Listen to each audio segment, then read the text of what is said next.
Good ஆஃப்டர்நூன்ப்பா. இப்போ லாஸ்ட்டாக வந்து பார்த்தீங்கன்னா நம்ம காஸ்ட் ஷீட்டை வந்து பார்த்தோம். காஸ்ட் ஷீட்டில் ஒரு சில சம் பார்த்தோம். இது கொஞ்சம் டிஃப்ரெண்ட்டான சம்மு. இந்த சம் பார்க்கலாம். The following information related to the manufacture of the product during the month of January 2003. இந்த சம்மில் என்னென்ன கொடுத்துருக்காங்க அப்படின்னு பார்த்தோன்னா, direct raw material 1,60,000, direct wages 90,000, machine hours worked 6,000, machine hours rate ₹6, office overheads 15% of work cost, selling overheads ₹2 per unit, unit produced 5,000 units, units sold 5,000 units at rupee 80 each அப்படின்னு கொடுத்துருக்காங்க. prepare a cost sheet and show the cost per unit and the profit of the profit for the period அப்படின்ற மாதிரி கண்டுபிடிச்சி கேட்டிருக்காங்க. இப்போது இதில் என்ன அப்படின்னா டிஃப்ரென்ஸ் என்ன அப்படின்னு பார்த்தீங்கன்னா ஒன்றுமே இல்லை. இந்த மெஷின் hours worked அப்படின்றது நமக்கு கொடுத்துருக்காங்க. மெஷின் எவ்வளோ நேரம் ஒர்க் ஆகுது அப்படின்னு கேட்டிருக்காங்க. மெஷின் ஹார்ஸுக்கு ரேட்டு எவ்வளோ அப்படின்றதும் நமக்கு கொடுத்துருக்காங்க. எவ்வளோ hour, அதாவது 6,000 hours ஒர்க் ஆகுது. ஒரு ஹவருக்கு வந்து ₹6 அப்படின்ற மாதிரி கொடுத்துருக்காங்க. அப்போது டோட்டல் இன்ட்டு பண்ணோம் அப்படி பெருக்கணும் அப்படின்னு பார்த்தீங்கன்னா 3,60,000 வரும். அது என்ன அப்படின்னு பார்த்தீங்கன்னா ஃபேக்ட்ரி ஓவர்ஹெட்ஸில் நமக்கு வரும். அடுத்தது வந்து பார்த்திங்கன்னா ஆஃபீஸ் ஓவர்ஹெட்ஸ் அப்படின்றது 15% கேட்டிருக்காங்க. ஆஃப் ஒர்க் காஸ்ட் அப்படின்னு சொல்லியிருக்காங்க. அப்போ ஃபேக்ட்ரி ஓவர்ஹெட் 15% எதுலேருந்து எடுப்போம் அப்படின்னு பார்த்தீங்கன்னா நம்ம கண்டுபிடிக்கிற ஒர்க் காஸ்ட்லேருந்து நம்ம 15% எடுப்போம். அடுத்தது செல்லிங் ஓவர்ஹெட்ஸ் ₹2 per unit அப்படின்னு சொல்லியிருக்காங்க. செல்லிங் அண்ட் டிஸ்ட்ரிபியூஷன் ஓவர்ஹெட்ஸுக்கு நம்ம என்ன பண்ணுறோம் அப்படின்னு பார்த்தீங்கன்னா ₹2 per unit அப்படின்னு கொடுத்துருக்காங்க. மொத்தம் எவ்வளோ ப்ரொடியூஸ் பண்ணுறோம் அப்படின்னு பார்த்தீங்கன்னா 5,000 யூனிட்ஸ் ப்ரொடியூஸ் பண்ணுறோம். அப்போ 5,000 × 2 அப்படின்னு போட்டிங்கன்னா நமக்கு 10,000 வரும். அது செல்லிங் அண்ட் டிஸ்ட்ரிபியூஷன் ஓவர்ஹெட்ஸில் வந்துடும். அப்போது சேல்ஸ் எவ்வளோ கொடுத்துருக்காங்க அப்படின்னு பார்த்தீங்கன்னா எவ்வளோ சேல் பண்ணியிருக்கோம் அப்படின்னு பார்த்தீங்கன்னா unit sold 5,000 units at ₹80 each அப்படின்னு கொடுத்துருக்காங்க. அப்போது 5,000 × 80 அப்படின்னு போட்டிங்க அப்படின்னா ஒரு 4 lakh வரும். இதெல்லாம் வந்து பார்த்திங்கன்னா சேல்ஸோடைய வேல்யூ. அப்போது இதை வச்சு நம்ம சம் பார்க்கலாம். ஒன்றுமில்லை,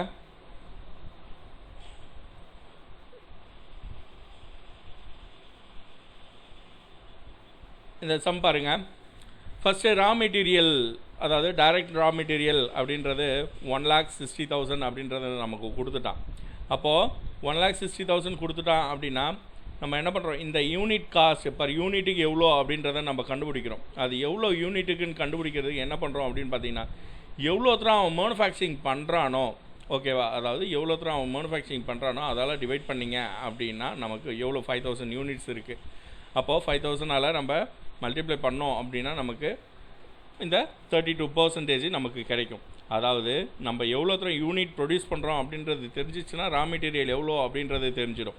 அப்போது 1,60,000 டிவைட் பை 5,000 அப்படின்னு போட்டோம் அப்படின்னா யூனிட் ப்ரைஸ் எவ்வளோ அப்படின்றது நமக்கு தெரிஞ்சிடும். அடுத்தது டைரக்ட் வேஜஸ் அப்படின்றது அவனே கொடுத்துருக்கான். டைரக்ட் வேஜஸ் வந்து ஒரு 90,000 கொடுத்துருக்கான். அந்த 90,000 வந்து பார்த்திங்கன்னா நம்ம இந்த இடத்துல போட்டுட்டோம். ஓகே, 90,000. அப்போ இந்த 90,000க்கும் யூனிட் ப்ரைஸ் கண்டுபிடிக்கிறோம் அப்படின்னா 90,000 டிவைட் பை 5,000 அப்படின்னு போட்டிங்கன்னா அவங்களுக்கு 18% நமக்கு கிடச்சிடும். அப்போ இது ரெண்டுத்தையும் ஆட் பண்ணோம் அப்படின்னா நமக்கு ப்ரைம் காஸ்ட் அப்படின்றது கிடைக்கும். எவ்வளோ அப்படின்னு பார்த்தீங்கன்னா 2,50,000 அண்ட் 50 யூனிட்ஸ் அப்படின்றது நமக்கு கிடச்சிடும். 50 யூனிட் அப்படின்றத நீ கூட்டி போட்டாலும் சரி, இல்லை 2,50,000 டிவைட் பை 5,000 அப்படின்னு போட்டாலும் நமக்கு 50% நமக்கு கிடச்சிடும். நெக்ஸ்ட்டு ப்ரைம் காஸ்ட் கூட நம்ம ஒர்க் காஸ்ட், அடுத்தது ஒர்க் காஸ்ட் கண்டுபிடிக்க போகிறோம். ஒர்க் காஸ்ட்டை கண்டுபிடிக்கிறதுக்கு என்ன பண்ணுறோம் அப்படின்னு பார்த்தீங்கன்னா ஃபேக்ட்ரி ஓவர்ஹெட்ஸ் அப்படின்றத நம்ம ப்ரைம் காஸ்ட்டு கூட ஆட் பண்ணுவோம். அப்போ ஃபேக்ட்ரி ஓவர்ஹெட்ஸுக்கு அவன் என்ன கொடுத்துருக்கான் அப்படின்னு பார்த்தீங்கன்னா ஃபேக்ட்ரி ஓவர்ஹெட்ஸ் அது சொல்லியிருக்கான் பாருங்கள். மெஷின் ஹார்ஸ் ஒர்க்டு 6,000 வந்து ஹார்ஸ் ஒர்க் ஆகுது. ஓகேவா, அதாவது ஒரு மெஷின் வந்து பார்த்தீங்கன்னா எத்தனை ஹார்ஸ் ஒர்க் ஆகுது அப்படின்னு பார்த்தீங்கன்னா 6,000 ஹார்ஸ் ஒர்க் ஆகுது. அப்போ மெஷின் ஒரு மெஷின் ஒரு ஹவருக்கு எவ்வளோ அப்படின்னு பார்த்தீங்கன்னா ₹6 அப்படின்னு சொல்லியிருக்கான். இதுதான் வந்து பார்த்தீங்கன்னா நமக்கு ஃபேக்ட்ரி ஓவர்ஹெட்ஸ் 6,000 × ₹6 அப்படின்னு போட்டிங்கன்னா நமக்கு வந்து 36,000 கிடைக்கும். அந்த 36,000 டிவைட் பை 5,000 அப்படின்னு பார்த்தீங்கன்னா 7.20 பர் யூனிட்டுக்கு நமக்கு கிடைச்சிடும். அப்போது ப்ரைம் காஸ்ட்லேருந்து ஃபேக்ட்ரி ஓவர்ஹெட்ஸை ஆட் பண்ணோம் அப்படின்னா நமக்கு கிடைக்கிறது ஒர்க் காஸ்ட் கிடைக்கும். எவ்வளோ அப்படின்னு பார்த்தீங்கன்னா 2,86,000. அதை 5,000ஆல் டிவைட் பண்ணிங்க அப்படின்னா 57,020 அப்படின்றது யூனிட் ப்ரைஸ் நமக்கு கிடைக்கும். ஓகே, நெக்ஸ்ட்டு நம்ம என்ன பண்ணுவோம் அப்படின்னு பார்த்தீங்கன்னா காஸ்ட் ஆஃப் ப்ரொடக்ஷன் கண்டுபிடிப்போம். அப்போ காஸ்ட் ஆஃப் ப்ரொடக்ஷன் நம்ம கண்டுபிடிக்கிறதுக்கு என்ன பண்ணுறோம் அப்படின்னு பார்த்தீங்கன்னா ஒர்க் காஸ்ட்லேருந்து ஒர்க் காஸ்ட் கூட ஆஃபீஸ் ஓவர்ஹெட் அதாவது அட்மின் ஓவர்ஹெட்டை நம்ம ஆட் பண்ணுவோம். அப்போ அட்மின் ஓவர்ஹெட்டுக்கு என்ன சொல்லியிருக்காங்க அப்படின்னு பார்த்தீங்கன்னா office overhead 15% of work cost அப்படின்னு சொல்லிட்டான். நம்ம ஏற்கனவே ஒர்க் காஸ்ட் கண்டுபிடிச்சிட்டோம். அந்த ஒர்க் காஸ்ட்லேருந்து 15% வந்து ஆஃபீஸ் ஓவர்ஹெட்டாக எடுத்துக்க சொல்லியிருக்கான். அப்போது எவ்வளோ ஒர்க் காஸ்ட் அப்படின்னு பார்த்தீங்கன்னா 2,86,000 வருது. அதில் 15% கண்டுபிடிச்சோம் அப்படின்னா 42,900 கிடைக்குது. ஓகேவா, இதுதான் வந்து பார்த்தீங்கன்னா அதாவது ஆஃபீஸ் ஓவர்ஹெட் அப்படின்னு சொல்கிறாங்க, அதாவது அட்மின் ஓவர்ஹெட்ஸ். இதுக்கு யூனிட் கண்டுபிடிக்கும்போது 42,900 டிவைட் பை 5,000 அப்படின்னு போட்டிங்கன்னா உங்களுக்கு 8.58% நமக்கு கிடைக்கும். ஓகே, இது இப்போ காஸ்ட் ஆஃப் ப்ரொடக்ஷன் நம்ம கண்டுபிடிச்சிட்டோம். அடுத்தது நம்ம என்ன பண்ணோம் அப்படின்னா காஸ்ட் ஆஃப் கூட்ஸ் சோல்டு அப்படின்றத கண்டுபிடிப்போம். காஸ்ட் ஆஃப் சோல்டு அப்படின்றத கண்டுபிடிப்போம். அதை காஸ்ட் ஆஃப் சோல்டு கண்டுபிடிக்கிறதுக்கு என்ன பண்ணுவோம் அப்படின்னு பார்த்தீங்கன்னா காஸ்ட் ஆஃப் ப்ரொடக்ஷன் கூட செல்லிங் ஓவர்ஹெட்ஸை நம்ம ஆட் பண்ணுவோம். அப்போ செல்லிங் ஓவர்ஹெட்ஸுக்கு அவங்க என்ன சொல்லியிருக்காங்க அப்படின்னு பார்த்தீங்கன்னா செல்லிங் ஓவர்ஹெட்ஸ் ₹2 பர் யூனிட் அப்படின்னு சொல்லியிருக்கான். ஒரு யூனிட்டுக்கு ₹2 அப்படின்னு சொல்லியிருக்கான். அப்போ டோட்டலாக எவ்வளோ ப்ரொடியூஸ் பண்ணுறோம் அப்படின்னு பார்த்தீங்கன்னா யூனிட் ப்ரொடியூஸ்டு 5,000 யூனிட்ஸ் ப்ரொடியூஸ் பண்ணுறோம் அப்படின்ற மாதிரி சொல்லியிருக்கான். அப்போ 5,000 இன்ட்டு ₹2 அப்படின்னு போட்டோம் அப்படின்னா நமக்கு 10,000 கிடைக்கும். அதுதான் வந்து பார்த்தீங்கன்னா நமக்கு selling overheads, selling and distribution overheads அப்படின்னு சொல்கிறோம். அப்போது 10,000 போட்டுட்டோம். அப்போ அதோடைய பர்சன்டேஜ் வந்து பார்த்தீங்கன்னா 10,000 டிவைட் பை 5,000 அப்படின்னு போட்டிங்கன்னா ₹2 கிடைக்கும். அப்போது காஸ்ட் ஆஃப் ப்ரொடக்ஷன்லேருந்து செல்லிங் ஓவர்ஹெட்ஸை ஆட் பண்ணோம் அப்படின்னா 3,38,900 கிடைக்குது. இதுக்கும் நம்ம பர்சன்டேஜ் கண்டுபிடிக்கிறோம் அப்படின்னா டிவைட் பை 5,000 அப்படின்னு போட்டிங்கன்னா 67.78% நமக்கு கிடைக்குது. ஓகே, நெக்ஸ்ட்டு நம்ம என்ன பண்ணுறோம் அப்படின்னு பார்த்தீங்கன்னா சேல்ஸ் வேல்யூ கண்டுபிடிக்கிறோம். இப்போ அவனேஜ் கொடுத்துருக்கான் லாஸ்ட்டாக சேல்ஸு, அதாவது unit sold 5,000 units at ₹80 each அப்படின்னு கொடுத்துட்டான். அப்போ எவ்வளோ சேல் பண்ணுறோம் அப்படின்னு பார்த்தீங்கன்னா 5,000 யூனிட்ஸ் வந்து சேல் பண்ணுறோம். அதுக்கு எவ்வளோ அப்படின்னு பார்த்தீங்கன்னா ஒரு யூனிட்டுக்கு 80 அப்படின்ற மாதிரி கொடுத்துருக்கான். அப்போது நம்ம என்ன பண்ணுறோம் அப்படின்னா சேல்ஸ் அப்படின்னு போட்டு 5,000 × 80 அப்படின்னு பார்த்தீங்கன்னா 4 lakh கிடைக்குது. அதுக்கு பர்சன்டேஜ் கண்டுபிடிக்கிறோம் அப்படின்னா 4 lakh டிவைட் பை 5,000 அப்படின்னு பார்த்தீங்கன்னா 80% கிடைக்கும். இப்போது நம்ம காஸ்ட் ஆஃப் கூட்ஸ் சோல்ட்லேருந்து 4 lakh லெஸ் பண்ணோம் அப்படின்னா நமக்கு ப்ராஃபிட் 61,100 அப்படின்றது நமக்கு கிடைக்கும். ஓகேவா, இதுதான் வந்து பார்த்திங்கன்னா இந்த மாதிரியும் ஒரு சிலதை நமக்கு பர்சன்டேஜில் கேட்குறதுக்கும் சான்சஸ் இருக்குது. ஓகேவா, நெக்ஸ்ட்டு இதை விட நமக்கு மோஸ்ட்டாக வந்து பார்த்திங்கன்னா ரொம்ப டீட்டெயில்டாக ஒரு சம் பார்க்கலாம் அப்படின்னு பார்த்தீங்கன்னா இதுதான். இதை விட உங்களுக்கு ரொம்ப இன்ஃபர்மேஷன் வச்சு உங்களுக்கு சம் கேட்க மாட்டாங்க. அப்படி கேட்டாங்க அப்படின்னா இந்த மாதிரி தான் கேட்பாங்க. இந்த சம் பாருங்கள். From the following particulars calculate the prime cost, factory cost, cost of production and cost of sales கண்டுபிடிக்க சொல்லியிருக்காங்க. இதில் என்னென்ன கொடுத்துருக்காங்க அப்படின்னு பார்த்தீங்கன்னா ரா மெட்டீரியல், அதாவது டைரக்ட் ரா மெட்டீரியல் 33,000 கொடுத்துருக்கான். டைரக்ட் வேஜஸ் 35,000 கொடுத்துருக்கான். டைரக்ட் எக்ஸ்பென்சஸ் 3,000 கொடுத்துருக்கான். ஓகேவா, இந்த மூணுத்தையும் நம்ம ஆட் பண்ணோம் அப்படின்னா நமக்கு வந்து ப்ரைம் காஸ்ட் அப்படின்னு கிடைக்கும். அடுத்தது வந்து பார்த்திங்கன்னா ஃபேக்ட்ரி ரெண்ட் அண்ட் ரேட்ஸ் அப்படின்னு கொடுத்துருக்கான். ஓகேவா, factory rent and rates, factory expenses. Indirect wages அதுவும் வந்து பார்த்திங்கன்னா ஃபேக்ட்ரி எக்ஸ்பென்சஸில் வந்துடும். ஃபேக்ட்ரி லைட்டிங் அப்படின்றது ஃபேக்ட்ரி எக்ஸ்பென்சஸில் வந்துடும். ஃபேக்ட்ரி ஹீட்டிங் அதுவும் வந்து பார்த்திங்கன்னா ஃபேக்ட்ரி எக்ஸ்பென்சஸ் வந்துடும். பவர் ஃபேக்ட்ரின்னு அவனே கொடுத்துட்டான், அதுவும் வந்து பார்த்திங்கன்னா ஃபேக்ட்ரி எக்ஸ்பென்சஸில் வந்துடும், ஃபேக்ட்ரி ஓவர் ஹெட்டில் வந்துடும். அடுத்தது வந்து பார்த்திங்கன்னா ஆஃபீஸ் ஸ்டேஷ்னரி அப்படின்றது ஆஃபீஸ் அண்ட் அட்மினிஸ்ட்ரேஷன் எக்ஸ்பென்சஸில் வந்துடும். அடுத்தது டைரக்டர்ஸ் ரெமுனரேஷன் அப்படின்றது ஃபேக்ட்ரிக்குன்னு தனியாக கொடுத்துருக்கான், ஆஃபீஸுக்குன்னு தனியாக கொடுத்துருக்கான். அப்போ ஃபேக்ட்ரிக்கு கொடுத்ததை நம்ம என்ன பண்ணுவோம் அப்படின்னா ஃபேக்ட்ரி ஓவர் ஹெட்ஸில் போட்டுருவோம். ஆஃபீஸ் அப்படின்னு கொடுக்குறத வந்து பார்த்திங்கன்னா ஆஃபீஸ் ஓவர் ஹெட்ஸில் நம்ம போட்டுருவோம். அடுத்தது ஃபேக்ட்ரி க்ளீனிங் அப்படின்றது வந்து பார்த்திங்கன்னா ஃபேக்ட்ரி ஓவர் ஹெட்ஸில் வந்துடும். அடுத்து சன்ட்ரி ஆஃபீஸ் எக்ஸ்பென்சஸ் அப்படின்றது வந்து பார்த்திங்கன்னா ஆஃபீஸ் எக்ஸ்பென்சஸ் ஆஃபீஸ் ஓவர் ஹெட்ஸில் வந்துடும். அடுத்தது ஃபேக்ட்ரி ஸ்டேஷ்னரி வந்து பார்த்திங்கன்னா ஃபேக்ட்ரிக்காக வாங்கின ஸ்டேஷ்னரி வந்து பார்த்திங்கன்னா எதில் வரும் அப்படின்னா ஃபேக்ட்ரி ஓவர் ஹெட்ஸில் வந்துடும். ஓகே, வாட்டர் சப்ளை, ஃபேக்ட்ரிக்கு வாட்டர் சப்ளை பண்ணுறாங்க அப்படின்னா அது ஃபேக்ட்ரி எக்ஸ்பென்சஸில் வந்துடும். அடுத்து ஃபேக்ட்ரி இன்சூரன்ஸ் அப்படின்றது வந்து பார்த்திங்கன்னா ஃபேக்ட்ரி ஓவர் ஹெட்ஸில் வந்துடும். அடுத்தது ஆஃபீஸ் இன்சூரன்ஸ் அப்படின்றது வந்து பார்த்திங்கன்னா ஆஃபீஸ் எக்ஸ்பென்சஸில் வரும். ஓகேவா, லீகல் சார்ஜஸ் அதாவது லீகல் எக்ஸ்பென்சஸ். அடுத்தது இது லீகல் எக்ஸ்பென்சஸ் வந்து பார்த்திங்கன்னா ஆஃபீஸில் வந்துடும். நெக்ஸ்ட் வந்து பார்த்திங்கன்னா ரெண்ட் ஆஃப் வேர் ஹவுசிங், அதாவது ரெண்ட் ஆஃப் வேர் ஹவுஸ். இந்த ரெண்ட் எதுக்கு வேர் ஹவுஸ் எதுக்கு கொடுக்குறோம், வேர் ஹவுஸுக்கு ரெண்ட் கொடுக்குறது எதில் வரும் அப்படின்னு பார்த்தீங்கன்னா டிஸ்ட்ரிபியூஷன் எக்ஸ்பென்சஸில், அதாவது செல்லிங் அண்ட் டிஸ்ட்ரிபியூஷன் எக்ஸ்பென்சஸில் நமக்கு ரெண்ட். அதில் தான் வந்து பார்த்திங்கன்னா நம்ம பொருளை எடுத்து போய்ட்டு ஸ்டாக் வைக்கிறோம் அப்படின்னா, நம்ம ஃபினிஷிங் குட்ஸ் எடுத்துகிட்டு போய் ஸ்டாக் வைக்கிறோம் அப்படின்னா அந்த வேர் ஹவுஸுக்கு நம்ம ரெண்ட் கொடுக்குறோம் இல்லையா, அதுதான் வந்து பார்த்திங்கன்னா ரெண்ட் ஆஃப் வேர் ஹவுஸ். இது எதில் வரும் அப்படின்னு பார்த்தீங்கன்னா செல்லிங் அண்ட் டிஸ்ட்ரிபியூஷனில் வரும். Next depreciation on plant and machinery, இது எதில் வரும் அப்படின்னு பார்த்தீங்கன்னா ஃபேக்ட்ரி எக்ஸ்பென்சஸில் வரும்.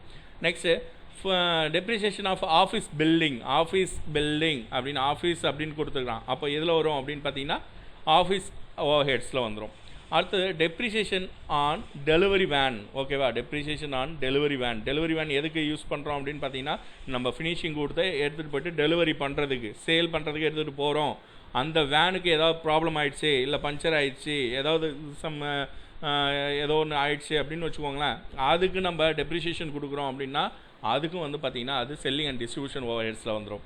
பேட் டெப்ட்ஸ், வராத கடன், அது எங்கே மெயின்டைன் பண்ணுவாங்க அப்படின்னு பார்த்தீங்கன்னா அதுவும் வந்து பார்த்திங்கன்னா செல்லிங் அண்ட் டிஸ்ட்ரிபியூஷனில் மெயின்டைன் பண்ணுவாங்க. அடுத்தது வந்து பார்த்திங்கன்னா அட்வர்டைஸ்மெண்ட்டும் வந்து பார்த்திங்கன்னா எதுக்காக அட்வர்டைஸ்மெண்ட் பண்ணுறாங்க அப்படின்னா நம்மளுடைய ப்ராடக்ட் ப்ரொமோஷன் கிடைக்கிறதுக்காக, நம்ம ப்ராடக்ட் ப்ரொமோட் பண்ணுறதுக்காக அட்வர்டைஸ்மெண்ட் கொடுக்குறாங்க. அது எந்த இடத்துல வரும் அப்படின்னு பார்த்தீங்கன்னா செல்லிங் அண்ட் டிஸ்ட்ரிபியூஷனில் வரும்.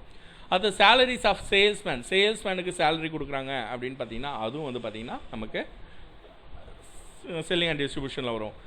அப்கீப்பிங் ஆஃப் டெலிவரி வேன், அதுவும் வந்து பார்த்திங்கன்னா செல்லிங் அண்ட் டிஸ்ட்ரிபியூஷன் ஓவர்ஹெட்ஸில் வந்துடும். பேங்க் சார்ஜஸ் வந்து எதில் வரும் அப்படின்னு பார்த்தீங்கன்னா நமக்கு ஆஃபீஸ் எக்ஸ்பென்சஸில் வரும். கமிஷன் ஃபார் சேல்ஸுக்கு கமிஷன் வருது அப்படின்னா அதுவும் வந்து பார்த்திங்கன்னா செல்லிங் அண்ட் டிஸ்ட்ரிபியூஷனில் வரும். ரெண்ட் அண்ட் ரேட் ஆஃபீஸ் அப்படின்னு கொடுத்துருக்கான். ஆஃபீஸ்க்கு ரெண்ட் கொடுக்குறோம் அப்படின்னா அது வந்து ஆஃபீஸ் ஓவர்ஹெட்ஸில் வரும்.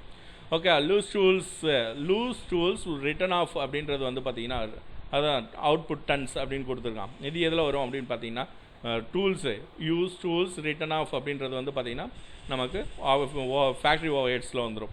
ஓகேவா, இவ்வளோ தான் சம்மு. அப்படியே அந்த சம்மை பார்ப்போம். இப்போது இந்த இடத்துல பாருங்கள், direct material, direct wages, direct expenses, இது மூணுத்தையும் ஆட் பண்ணோம் அப்படின்னா நமக்கு 71,000 கிடைக்குது. இதுவும் கூட நம்ம ஃபேக்ட்ரி ஓவர்ஹெட்ஸை ஆட் பண்ணுறோம். அப்போ ஃபேக்ட்ரி ஓவர்ஹெட்ஸில் என்னென்ன வருது அப்படின்னு பார்த்தீங்கன்னா factory rent and rate, indirect wages, factory lighting, factory heating, power, ஃபேக்ட்ரியோட power, direct remuneration of factory, அடுத்தது factory cleaning, factory stationery, water supply of factory insurance, depreciation of plant and machinery, loose tools return of அப்படின்றது, இது எல்லாமே வந்து பார்த்திங்கன்னா factory ஓவர்ஹெட்ஸில் வந்துடுது. இதை வந்து ப்ரைம் காஸ்ட் கூட நம்ம ஆட் பண்ணும்போது நமக்கு கிடைக்கிறது வந்து பார்த்திங்கன்னா work cost or factory cost அப்படின்றது கிடைக்குது. அந்த ஃபேக்ட்ரி காஸ்ட்டு கூட ஆஃபீஸ் அண்ட் அட்மினிஸ்ட்ரேஷன் ஓவர்ஹெட்ஸை நம்ம ஆட் பண்ணுறோம்.